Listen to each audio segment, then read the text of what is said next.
Well, ladies and gentlemen, I have come to the conclusion that the Detroit Lions 2025 season is over. I have zero faith in this football team to turn it around this season. That's just the bottom line. I have no faith in the remainder of the season for the Detroit Lions to turn around. And I know y'all are going to be like, you don't believe in Brad Holmes. You don't believe in Dan Campbell. You don't believe in the players to turn this around and the rest of the coaching staff and front office. Right now, I don't.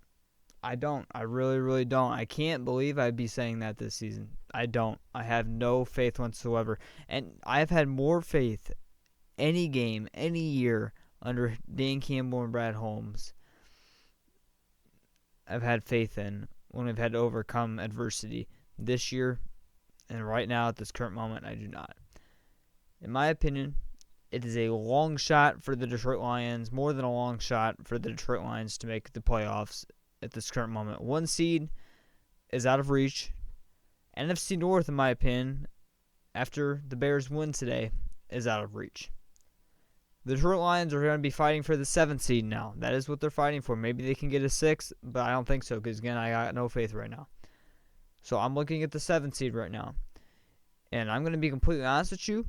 Because I have less faith and not a lot of faith in this football team right now, let alone any, I am focusing more on the offseason right now than I am the 7th seed.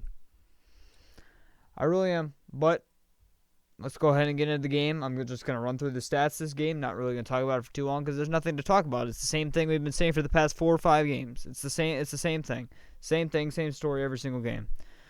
So, probably be about a 5-minute review here of the actual stats and box score and everything like that. Jared Goff, very decent little day by him. Very accurate, 20 for 26, 256, 2 touchdowns, no picks. Was sacked 3 times. Offensive line was abysmal today.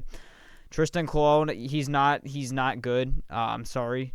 Is a starting center. He is not good. He has not been good at all when he stepped in, unless if I'm not seeing something right. But even when I've rewatched the film, he has not been good at all this year in the run blocking, but especially the pass blocking. He missed on a play. He got beat on a run snap this game, and then he got absolutely killed on a pass blocking snap. I believe it was, I can't remember where it was in the game. I think it was first quarter, early second. Jared Goff dropped back. I think it was on 3rd down, and I think it was the linebacker, Edgerrin Cooper, or Mike McDuffie, whatever the guy's McDuffie's name is. I know Trent McDuffie's on the Chiefs, the other McDuffie guy for the Packers. He just came running through, and Tristan Colon, it's like he didn't care. I mean, I'm assuming he didn't see him, obviously, but just Tristan Colon just let him run right by him and sack Jared Goff. Was one of the guys to let him sack Jared Goff. I don't know what Tristan Colon was doing. He's not been reliable this year coming in. In my opinion, if Glasgow is going to be out again next week as he was this game, the Lions need to give Kingsley Aguakin or even Michael Neese a shot. And I can't believe I'm saying Michael Neese because you guys know, if you've been watching the channel long enough, I'm not a fan of Michael Neese. But in my opinion, the Lions need to give Kingsley Aguakin a shot. And if they don't give Kingsley a shot, I think it needs to be Michael Neese. And I think you got to even consider Frazier over Wosika. Wosika had another rough day again today. There's back-to-back games where he's had a rough. I'm telling you, man, he's a decent backup guard when he's in there, but he's very inconsistent. He'll have a couple good games and a couple really bad games, and he's on the bad game stretch right now. David Montgomery threw a pass. It was incomplete. Jahmyr Gibbs, not great. 20 for 68, 3.4. David Montgomery, I don't know why we're not using him enough. 8 for 32, 4 yards to carry, 1 touchdown.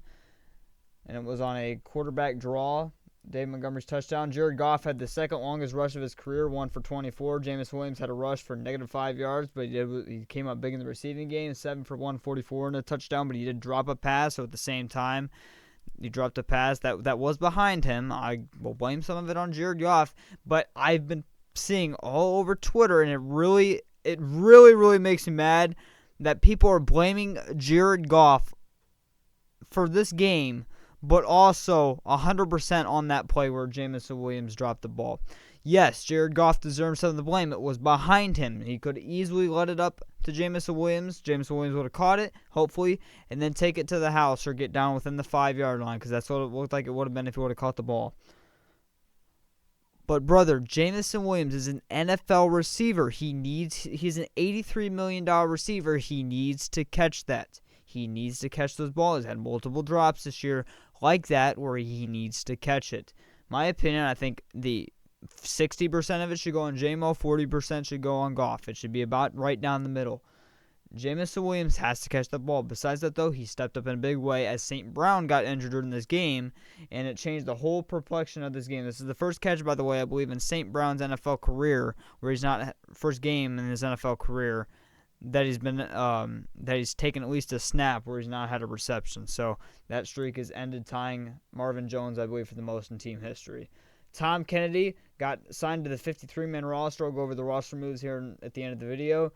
Had stepped up big, 4 for 36. I mean, he is just a legend, man. He steps up always. That's why Dan Campbell loves him on the vet squad. He just continues to produce, knows the system. Love it. Isaac Tesla. People are saying he came up big and had a great day today. I got to rewatch the film. I haven't watched it yet. 2 for 35 and a touchdown. But, brother, besides the touchdown, the guy played, I think, 85% of the snaps from the snap counts I saw posted by, I want to say it was not Dave Burkett. I want to say, who was it by? Might have been by Dave Burkett. But whoever posts the snap counts on Twitter, I think I saw Isaac Tesla did 85% of the snaps, man. He only caught 2 passes, didn't feel like he was getting open at all.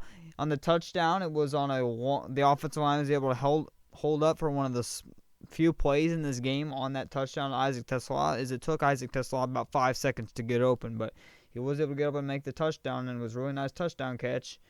But just Isaac Tesla, he has to get more open, man. I wouldn't say he had a good day. I would say he had a pretty decent average day, but nothing too spectacular like people are saying, man. It was a nice touchdown grab. I will give him credit. Jahmyr Gibbs, 3 for 18. Montgomery, 2 for 16. Anthony Firkser, first reception for him since 2022, 1 for 4. Ross Dwelley, 1 for 3. Ross Dwelley started tight end as Brock Wright was out this game. Firkser was the backup. And Zach Horton also got elevated, the fullback/tight end, who made a couple of nice blocks in there. Brian Branch, 7 total tackles. On the defense side of the ball, nothing to really highlight. I thought Terran Arnold held his own again when he was in the game today, but he only played about 30% of the snaps. Hutch was very quiet today, probably as quiet as game of the season. I don't even know if he got more than 2 pressures on the day. DJ Reed had a forced fumble in there that the Lions should have got, but then I believe I want to say it was Anthony Belton picked it up for the Packers. It was a really nice pickup on the fumble by him. Thomas Harper, decent little day by him. Al-Qadim Muhammad, if anybody keeps saying that Muhammad was the answer all along after he came up with the hot streak with the sacks he was getting, especially after the Baltimore game when people were going to say he was the answer. Brother, he has not done anything in like 3 or 4 games. What are we talking about? I mean, I'm going to get really aggravated here when I talk about another player. But we need to stop with this, man. I love Muhammad. I do. As a depth piece, I've been saying this since we brought him in last year. As a depth piece, I like the player. I do not like him as a starter opposite Aiden Hutchinson. That's currently what he is. It's unbelievable to me that he even has to be a starter. Derek Barnes, quiet day. William McNeil continuing not to get as much pass rush as I'd like for him to get. But he didn't make a couple of nice bull rushes in there. But again, he's got to get more consistent. But I understand he's coming off of a torn ACL and take him a little bit. DJ Ritter continuing to be quiet. Tyreek Williams had a nice rush in there, almost got a sack, but could not get him, of course. But the guy, you don't even see him on the stats here because he didn't even have a tackle. Marcus Davenport returned in this game. And this is where I'm going to get aggravated, brother. And it's not even on him. I'm not even going to blame all of it on him. Marcus Davenport played, I want to say, at least probably about 40% of the snaps first half. Second half, nowhere to be seen until the final drive for the Green Bay Packers where he was out there for about a third of the plays. Where is Marcus Davenport in the second half when you need him? I thought he was going to be the guy opposite Hutchinson. I understand he is coming back from an injury. You probably want him on a limited snap. But why are you putting all of his snaps in the first half and not spreading it out throughout the game? I don't understand that. That doesn't make sense. Were they practicing with that all during the week? During practice? I don't even think they had practice this week. I think it was all a walkthrough. Why was Marcus Davenport only playing essentially in the first half? Why? It does not make any sense. He looked good when he was in there, but what do you know? We can't play him enough because either we don't trust him to stay healthy, or we're just using him on a limited snap base. I don't understand what we're doing. It made me so upset. that this is apparently our guy opposite Hutchinson, and he cannot produce at a high level, but let alone stay healthy or even get the amount of snaps he should be getting. Blame goes on whoever decided not to play him and spread the snaps out throughout the game. Brad Holmes for thinking he's the opposite defensive end, opposite Aiden Hutchinson. And the fact that he can't produce.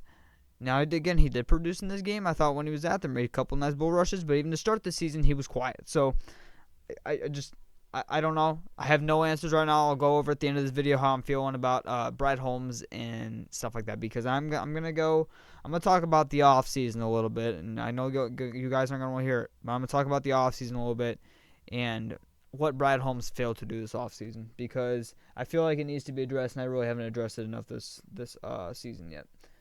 Tom Kennedy was our returner. I don't know why it's not Dominic Lovett. You drafted the guy in the 7th round. He made the 53-man roster over Jackson Meeks.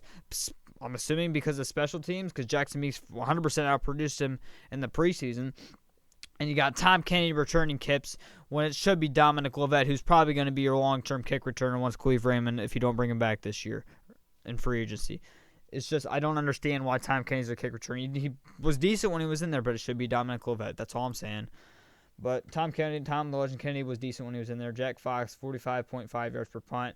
Jake Bates, 1 for field goal, but he should have had multiple in there. I don't know why. Dan Campbell, I think it was on our second to last drive, decided to go for on 4th and 3, run it up the middle with Jahmyr Gibbs instead of giving our players an opportunity. Dan Campbell did say at the end of his press conference that he didn't give his players enough opportunities on that play on 4th and 3 because he just ran up the middle with Gibbs. And he got absolutely stuffed, and we turned it over on downs. It was a horrible play call, but we should have just took the points, and I'm assuming Bates would have made it because Bates does that. He just makes big-time kicks. Jordan Love absolutely ate us alive. Not great completion percentage, only a little over 50%, but he did throw for 234 yards and 4 touchdowns. Unbelievable. I thought he was on pace for about 6, but then he cooled down a little bit towards the end of the game. 124.2 rating. Unbelievable. We did not sack him once. Brother, we have gotten 4 sacks in the past 4 games. And I believe 4 games ago was the trade deadline. So Brad Holmes not acquiring a pass rusher at the trade deadline. Oh, man, it's showing now. It's showing now that we really need an edge rusher after all, Brad. It really is showing. And just let me calm down. I'll talk about it at the end of this video. 124.2 rate for Jordan Love. Josh Jacobs was very good when he came in there, especially coming off of his injury. 17 for 83.4.9 yards to carry. Bo Melton, the wide receiver / cornerback, 2 for 15. Emmanuel Wilson, 4 for 14.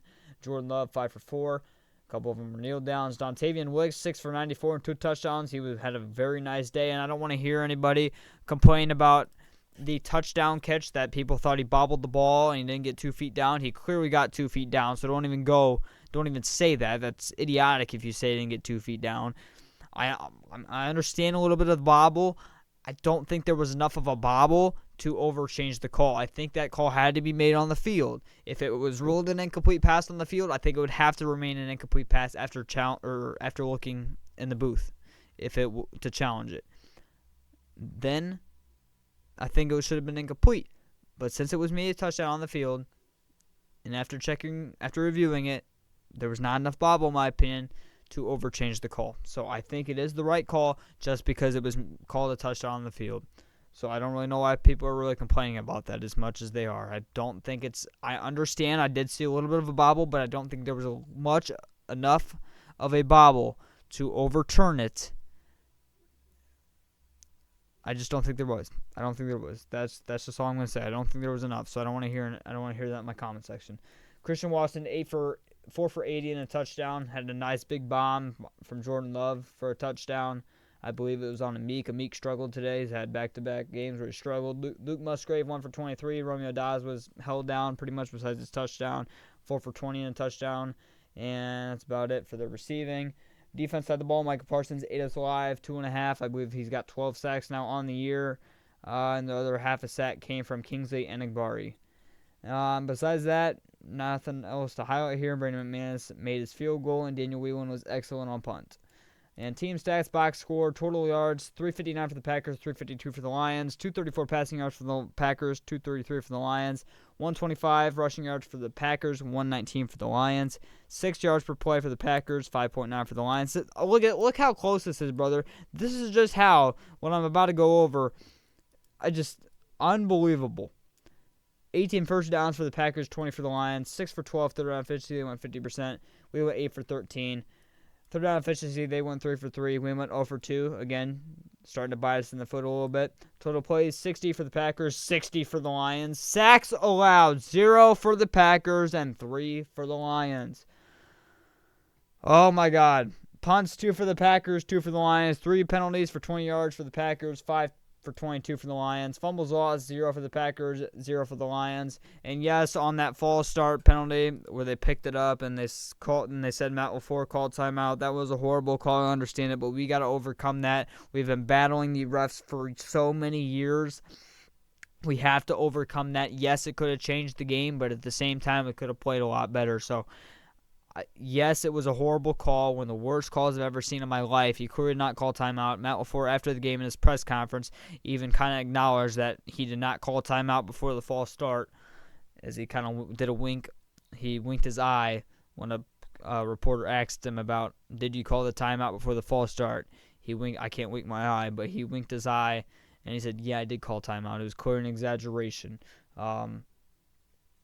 So, yes, it was 100% should have been a false start. It's a bad call, but we got to overcome that stuff. We have to overcome it.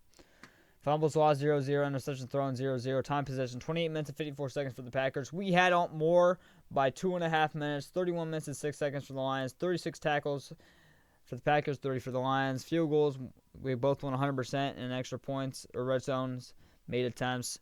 They won 100%. We went 2 for 3. So, box score, it's really not that big of a deal. I mean, it's really not. It's about the same, split down right down the middle, and the flat out answer is we just couldn't execute. I mean, that's just the flat out truth. But now I'm going to go over what the Lions need to do to have a shot to make the 7th seed and make the playoffs, and also what I think we did wrong, because I think our season's over. I think it is. I don't think we're going to be able to come back from this. I just don't think we're going to be able to. With the Bears winning today on Black Friday, I just don't think we're going to be able to overcome this. We're definitely not winning the NFC North now. The only way we would have a chance to win the NFC North is if the Bears just have a massive collapse, and I don't even think it's possible, because the Bears have to have a major collapse, and they play the Packers twice. So if the Packers won both those games, and we essentially need the Bears to lose multiple here, if not all the games here on out, I'm pretty sure it's impossible. We have to have less than a 2% shot to win the. I'm not even going to go over it. We don't have a shot to win the NFC North. It's just coming down to 7 seed. It's coming down. I don't have a good feeling at all, ladies and gentlemen. We play the Dallas Cowboys next week. We're losing that game. There's no way we can win right now. St. Brown's going to be out next week. I almost guarantee he's going to be out. All right. Brock Wright. Hopefully he's back next week, because we need him. We really do understand how much we value him now after he missed this game. Graham Glasgow, he needs to be back. Frank Ragnow won't play next week. Graham Glasgow needs to be back. I don't know how serious his injury is. We're not winning next week. I think our offense will be able to put up a whole bunch of yards and points next week, but at the same time, I don't think the offensive line is going to be able to hold up against Quinnen Williams. I guarantee James Houston's going to get a sack too. I just guarantee it. What a punch in the face that would be to Brad Holmes. I honestly hope he gets a sack just to kind of insult Brad Holmes a little bit. And what was the other thing I was going to say? Yeah, I just don't think our defense is going to be able to hold up against George Pickens and CeeDee Lamb. I think our secondaries played very well this year, but I just don't think they're going to be able to hold up. George Pickens has turned into one of the best receivers in the league this year, and CeeDee Lamb still one of the better receivers in the league also. And they got Jake Ferguson, a top 5 tight end, arguably in the league. And then Javonte Williams is having a rebound year, and Dak Prescott playing at a very high level right now. So I just don't think, and obviously our defensive line won't be able to get sacks. So there's that. Now I'm going to talk about something that I don't really think much people have talked about, if any. I'm going to be completely honest with you. And that is, I think Brad Holmes failed to make this team better this offseason. Obviously, everybody attempts to, but he did not do enough, in my opinion, of an effort to make this team better this offseason. His biggest free agency signing was DJ Reed, all right? His second biggest free agent signing was Roy Lopez, a backup defensive tackle for us. And then if you want to keep going deeper, our probably a third best free agency signing was Rock Yassin, who is a backup cornerback for us right now. And he's played very well when he stepped in. Don't get it twisted. But Brad Holmes has not put enough effort, in my opinion, this past offseason to make this team better. And there's going to have to start being conversations after this year because, again, I highly doubt we make the playoffs. I really do. There's going to have to be some conversations. Next year is going to have to be the year. Brad Holmes and Nate Campbell have 2 years left on their deal. Next year will tell a lot. If we win a Super Bowl, Brad Holmes and Dan Campbell will be extended. If we don't make the playoffs again next year or make any type of improvement from this year, let alone 2024 in the playoffs, yeah, oh my God, I can't even imagine the conversations that are going to start, or even they won't even be conversations at that point. I mean, they might just be the complete truth. So, but he failed. He failed. In the draft, he takes Tyleik Williams, who's a backup defensive tackle for us right now, working himself into a starting role, but that's because we're using Lee McNeil on the edge right now, as again, Brad Holmes failed to address the defensive end position opposite Aiden Hutchinson this season. He re-signed Marcus Davenport thinking he'd be the answer, and gets hurt once again, no shocker there. Re-signs Al-Qadim Muhammad, who's played well as a depth defensive end for us this year, but again, when he's had to start opposite Aiden Hutchinson, he's not done a great job besides the Baltimore game. One game is not enough, ladies and gentlemen. And besides that, you picked up Tyrus Wheat. Tyrus Wheat, who's maybe played 2% of the snaps each game this year. That is what he's done to the edge room this past offseason. Nothing to make it better. Nothing to make it better. His addition on the edge this year was Tyrus Wheat, who has 1.5 sacks this season, and one of them should have been taken away because he tripped.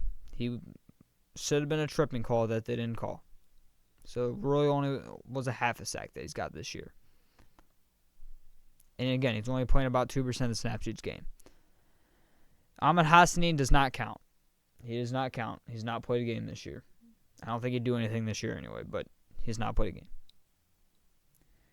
But back to the draft, he drafted Tyleik Williams, backup defensive tackle for us. Tate Rowledge, he gets a pass there. We needed to draft a guard. We drafted Tate Rowledge, just played, I would say, pretty well for us this year, especially in the run game. But then you go to Isaac Tassau, and I love Isaac Tassau. I do. I really do. I think he's got a lot of potential. From my draft reaction, you probably think not. But I do.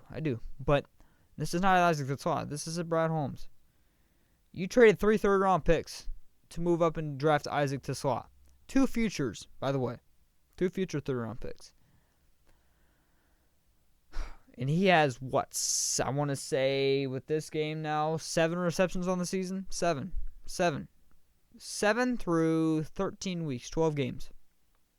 7. All right? Averaging less than 1 reception a game. I believe he has under 100 receiving yards on the year. He's got a couple touchdowns, yes. Made a couple really nice grabs on the year. Some of the best catches I've ever seen. And some of the best catches this year. But, brother, he is not produced. What I'm trying to say here is he is a project. He is a project player. He was a project draft pick.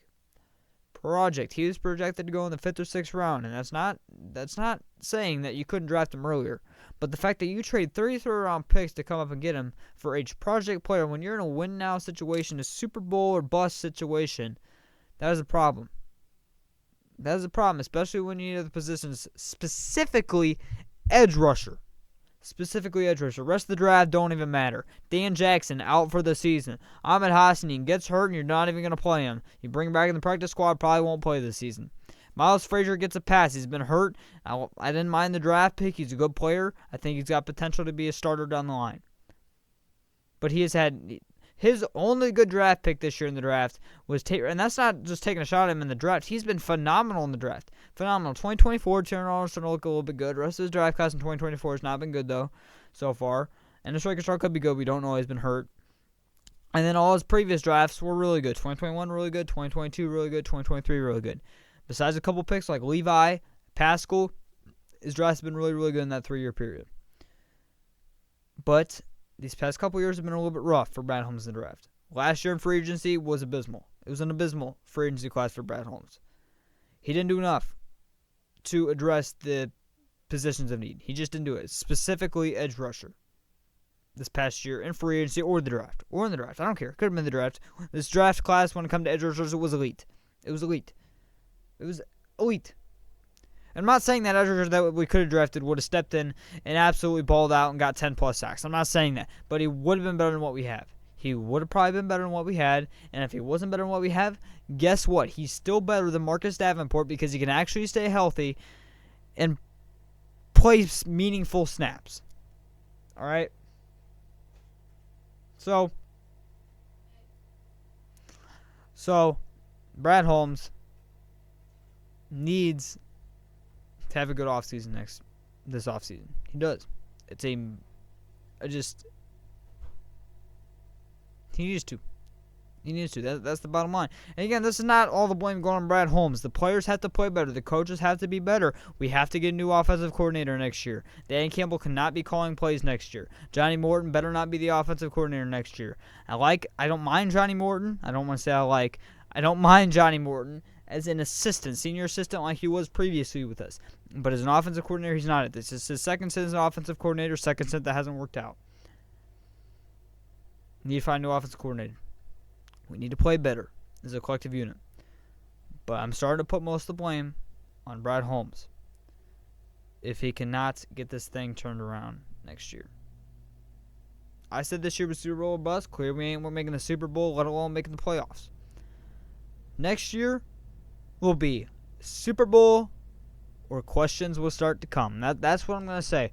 Serious questions will start to come if we do not make the Super Bowl next season. This year it was just Super Bowl or bust. Next year it will be Super Bowl or questions start to come. That's what it's going to be. So I'll leave you with that.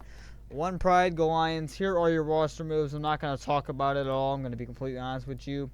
We waived Craig Reynolds. He got picked up by the Patriots, so his time with the Detroit Lions has come to an end. Great. We activated Marcus Davenport and Miles Frazier. Miles Frazier was healthy and active this past week. Don't know if it was due to injury or they just don't trust him yet. We signed First-Turn Kennedy, the 53-man. Elevated Kingsley and Zach Horton from this previous game. Like I said, I already talked about Horton. Kingsley did not take a snap, and Ragnow has been activated, reinstated from the reserve retired list, and he's been put on the exempt commissioner list, so he'll be out until they remove him from that. So, one pride to go Lions. Again, next year, Super Bowl or questions start to come. That's what I'll leave you, and that's what I'm going to leave you with every video from here on out this season. As you can see, I'm not wearing Lions apparel. I'm not wearing a Lions hat. I believe this is the second video in a row, and it will continue to be that way until the Lions turn around. One pride, go Lions. Lions Live Art Christmas has been a bust so far ever since I put this stuff up. We continue to look horrible. We're not a good football team right now. We got to turn around. I have no faith right now. I know they can do it, but just from what I've seen this year, I don't really got much faith. But 7 seed or bust this year, and then next year, oh boy, Super Bowl or questions start to come. One pride, go Lions.